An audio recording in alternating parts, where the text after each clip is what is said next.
দর্শক ভূমিকা দীর্ঘায়িত করব না, শুরুতে অনুরোধ করি আলোচনা ভালো লাগলে চ্যানেল সাবস্ক্রাইব করে আমাদের সাথে যুক্ত থাকুন। এর আগে আপনার অধিকার বলছিল যে 40 জন লোক মারা গেছে গত 1 বছরে। আপনার কি বলে এটার আপনার বিচার বহির্ভূত হত্যা আদিলুর রহমান, হ্যাঁ সেইখানের মধ্যে দেখেন যে 32টা নামই বিএনপির, 32 জন সরাসরি বিএনপির। কারণ আওয়ামী লীগের যেগুলো মারা গেছে এগুলোর কথা বলাও হয়নি।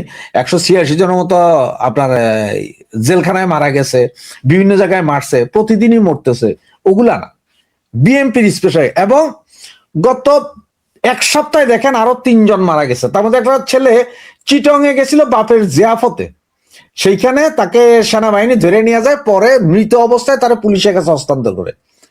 আজকে দেখেন এই ফখরুল ইসলামও বলতে ডাবলু নামে আরেকটা কথা, বিএনপি নেতা, তারও সেনাবাহিনী। এবং আজকে সকালে আরো একটা মারা গেছে, তাও সেনাবাহিনীর হাতে বিএনপি। ঘটনা হচ্ছে যে সেনাবাহিনী তো জানে যে যদি জিতা যায়, যদি বিএনপি আসে, তাহলে তো এটা গ্যাঞ্জাম হয়ে যেত, আমাদের বিরুদ্ধে আমার মামলা হবে, সেনাবাহিনীর বিরুদ্ধে মামলা হবে, এই অফিসারগুলো বাইজা যাবে। একটা সমস্যা আছে, কারণ এখন সেনাবাহিনীর যারা লিড করতে গেলে সব জামাতপন্থী। সুতরাং হেন কোনো কর্ম নাই যেটা করবে না। আপনার যেমন সেনাবাহিনী কি চাইতেছে আপনার সরাসরি প্রিসাইডিং অফিসারের অনুমতি ছাড়া কেন্দ্রে ঢুকবে, ভোট কেন্দ্রে। কেন ভোট কেন্দ্রে আপনি কেন ঢুকবেন? কেন্দ্রের ভিতর তো আপনার কোনো ইয়ে না, আপনার কাজ তো বাইরে, কিন্তু ওরা বারবার চাপ দিতেছে ওরা কেন্দ্রে ঢুকতে পারবে।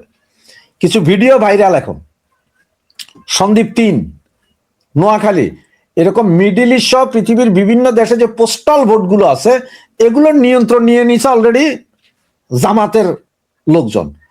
তারা টোটাল ভোটগুলোকে এম্বাসি থেকে আইনা নিজেরা সব কাট করে ভোট দিয়া সিল করে প্যাক করে ওগুলো এম্বাসিতে পৌঁছাচ্ছে, যে এগুলো সব আপনারা বাংলাদেশে পৌঁছান।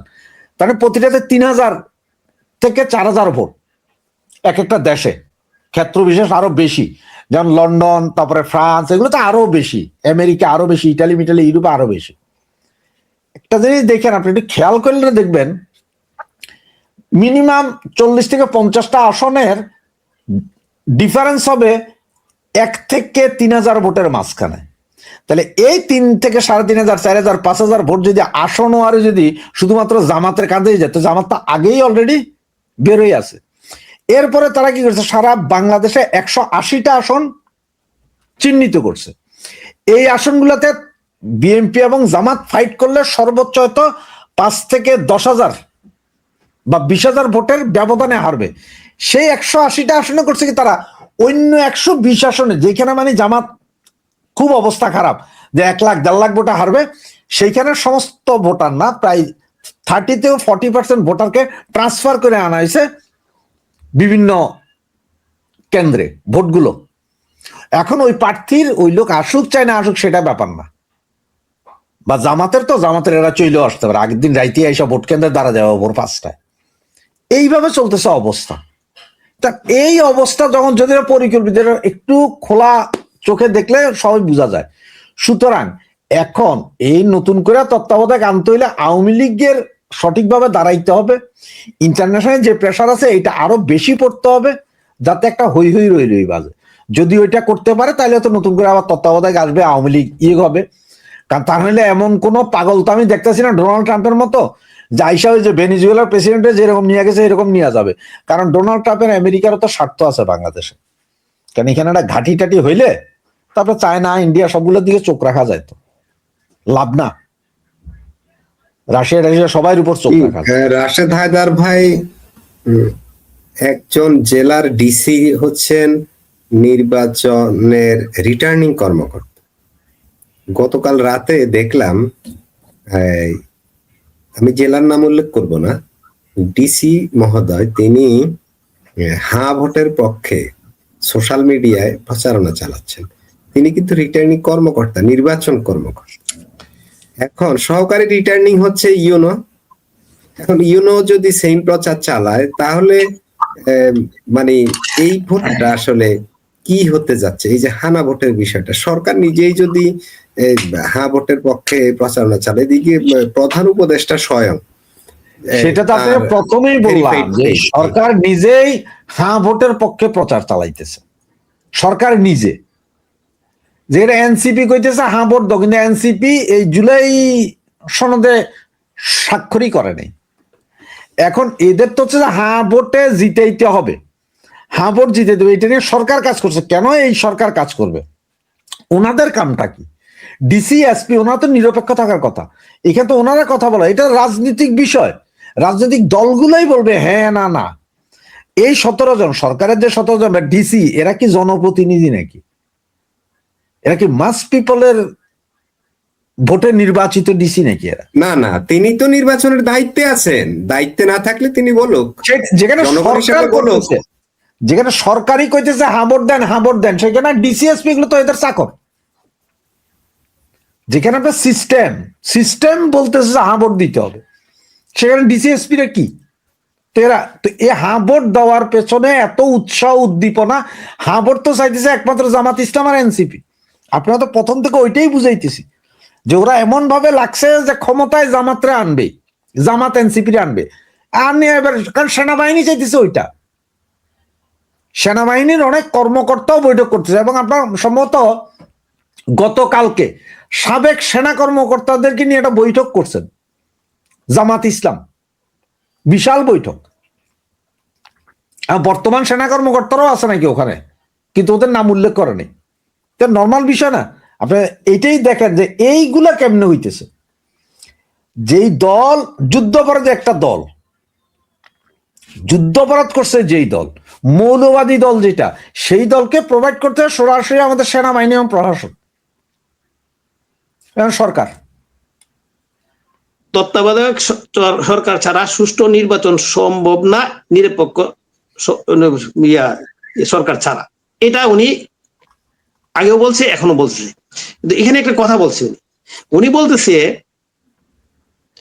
যে এই সরকার একটা নিরপেক্ষ সরকার, ওনার সাথে উনি কাজ করতেছে। যদি উনি সরকারের লোক না, উনি নিজে বলছে যে আমি কোন সরকারের লোক না, আমি নিজের পয়সা খরচ করে আমি এই কাজগুলি করতেছি।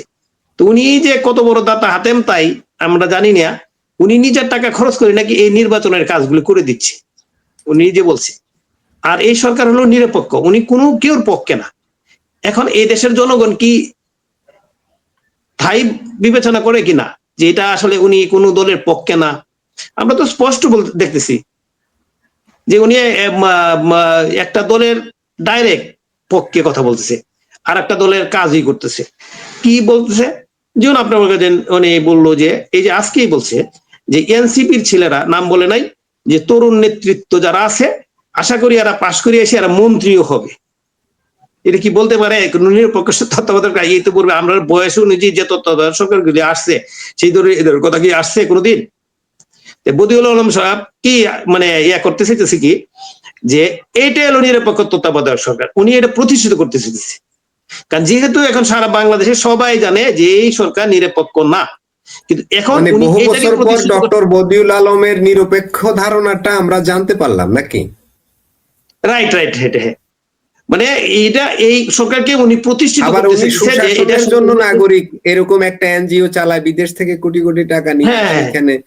বিদেশ থেকে কোটি কোটি টাকা না, উনি অনেক কিছু করে। উনি গত সরকারের আমলেও আপনার যেটা দুদকে একটা ইয়া হয়েছে, আপনার তদন্ত দিন ছিল যে আপনার 50 কোটি টাকা ইয়া নিছিল আপনার ইয়ার থেকে, নির্বাচন কমিশন নিছিল কি একটা কাজের জন্য, পরে ওইটা আর করে নাই। দুধের থেকে এটা আপনার ইয়া হয়েছিল, তদন্ত শুরু হয়েছিল। তো উনি আবার এসটি ইমাম সাহেব ছিল, আওয়ামী লীগের বড় একজন যে ইয়া ছিল, মানে বলেন ইয়া ছিল, শেখ হাসিনা পরামর্শক ছিল এসটি ইমাম সাহেব। ওনার নাকি 22টি জামাই, যার কারণে ওনার এই তদন্তটা আর আগায় নেই। হয়তো ভবিষ্যতে কোন সময় তদন্ত আবার আসতে পারে এই জিনিসটা। এই যে উনি প্রতিষ্ঠিত করতে চাইতেছে যে এই সরকার নিরপেক্ষ, এবং উনি খুব বলছে যে আমি খুব কাছে থেকেই কাজ করতেছি, যে ইউনূস সাহেব উনি স্যার খুবই একজন ইয়া মানুষ, নিরপেক্ষ মানুষ, উনি কেউ পক্ষে না। কেউ যদি পক্ষে না থাকে তাহলে উনি কিভাবে বলে যে তরুণ যারা নেত্রী যারা আসছে এনসিপির ছেলেরা, তারা পাশ করলে মন্ত্রী পাশ করবে ইনশাল্লাহ, পরবর্তী সব মন্ত্রী হবে। তাহলে কি আগে উনি ইয়া দিতেছে। আবার আর একটা আসতেছেন যে উনি বলতেছে দেখেন উনি সরকার প্রধান। ডক্টর ইউনূস সাহেব বলেছেন আমি নিশ্চিত তারা পাশ করবে, আমি নিশ্চিত তারা পাশ করে আসবে। নিশ্চিত। উনি তো শুনেন, উনি আমাদের যে উপদেষ্টা সাহেব, প্রধান উপদেষ্টা সাহেব, উনিও তো নিশ্চিত জনগণ চাচ্ছে 50 বছর ক্ষমতা থাকার জন্য, 5 বছর 10 বছর 50 বছর। এখন উনি কি এটাও নিশ্চিত যে উনার 50 বছর বাঁচবেন? তাহলে এটা উনি নিশ্চিত যে উনি 50 বছর বাঁচবেন, নাহলে ওনাকে জনগণ কিভাবে বললো?